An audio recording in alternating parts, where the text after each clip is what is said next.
नमस्कार साथियों, मैं एसवी सिंह, आध्यात्म प्रहरी, आपकी सेवा में आज एक विषय जो बहुत गंभीर विषय है कि शिवलिंग पर जल क्यों चढ़ाया जाता है, उस विषय पर मैं अपने आध्यात्मिक विचार आपके समक्ष रखने के लिए उपस्थित हुआ हूं।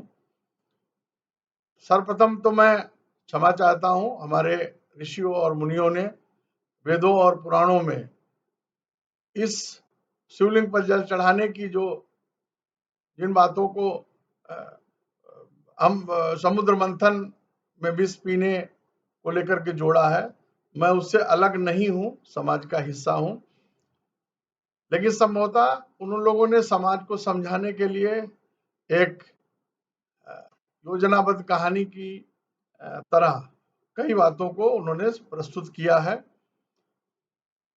इधर मैंने आध्यात्मिक शोध के दौरान तमाम बातों को सामाजिक और व्यवहारिक तरीके, साइंस, वैज्ञानिक तरीके से इसको जोड़ के जब भी देखा है, तो इसमें मुझे ये मेरे अपने निजी विचार हो सकते हैं, मैं अपने विचार आपके समक्ष प्रस्तुत करता हूं।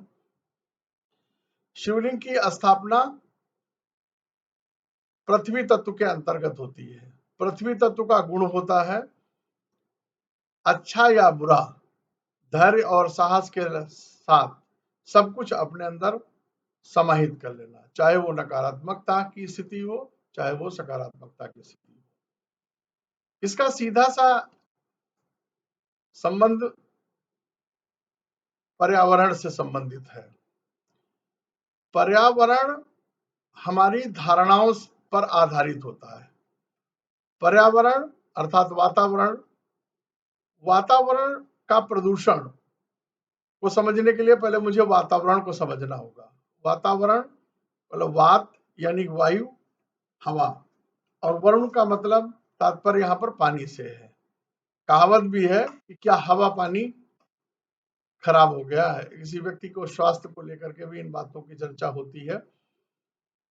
तो व्यक्ति के अंदर जब त्रिगुणी जो प्रवृत्ति होती है, वो व्यक्ति के अंदर भी है, समाज में भी है, ब्रह्मांड में भी है। सतोगुण, रजोगुण और तमोगुण की प्रवृत्तियां जो है, उसमें से कुछ प्रधान होती है।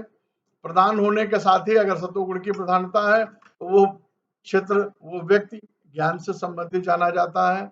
अगर किसी व्यक्ति के अंदर और समाज के अंदर रजोगुण की प्रवृत्ति की प्राथमिकता हो तो उसे कर्म क्षेत्र की प्रधानता कहा जाता है। लेकिन यदि तमोगुण प्रधान हो तो तमोगुण की प्रधानता के आचरण वाले लोगों में अच्छाइयां तो होती ही है, वो एक दूसरे के सहयोगी होते हैं, तमाम अपार ऊर्जाओं से भरे हुए कार्य करते हैं।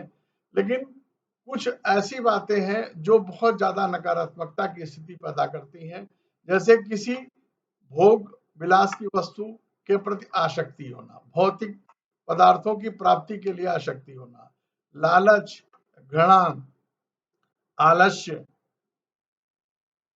इन बातों का सदैव विचार रहना, क्रोध, क्रोध से भय व्याप्त होता है, भय से बुद्धि कारण होता है। ऐसी प्रवृत्तियां जब समाज में ज्यादा लोगों में पैदा होती हैं तो उस पर्टिकुलर क्षेत्र का, जैसे एक समाज में ज्यादा एक प्रवृत्ति के लोग रहें तो वो समाज उसी प्रवृत्ति का हो जाता है, उसका वातावरण उस प्रवृत्ति का, उसका हवा पानी उस प्रवृत्ति का हो जाता है, जिसे ही हम मानसिक प्रदूषण कहते हैं।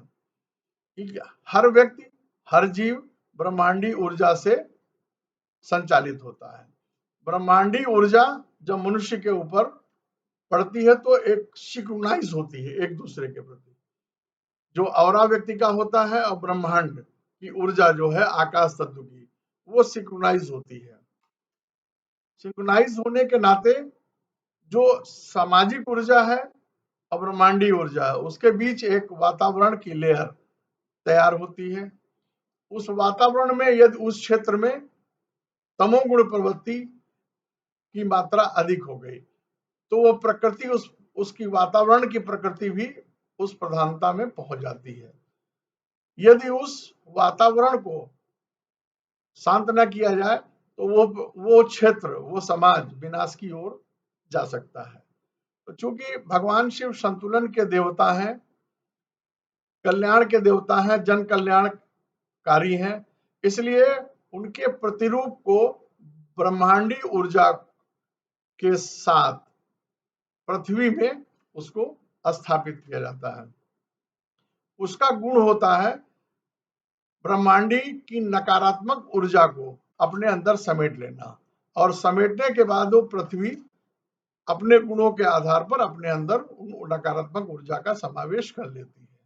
लेकिन जिस दौरान उस वातावरण की नकारात्मक ऊर्जा शिवलिंग में प्रवेश करती है, तो उसके रेडियस में, काफी रेडियस में वो नकारात्मक ऊर्जा वास करती है। इसीलिए शिवलिंग की स्थापना ज्यादातर गांवों या आबादी से दूर रखे जाने की परंपरा रही है, ताकि उसका समाज जो है उस नकारात्मक वातावरणीय ऊर्जा जिसको वो शिवलिंग अपने अंदर समाहित कर रहा है एक समाज से, तो वो ऊर्जा से अन्य लोग प्रभावित ना हो।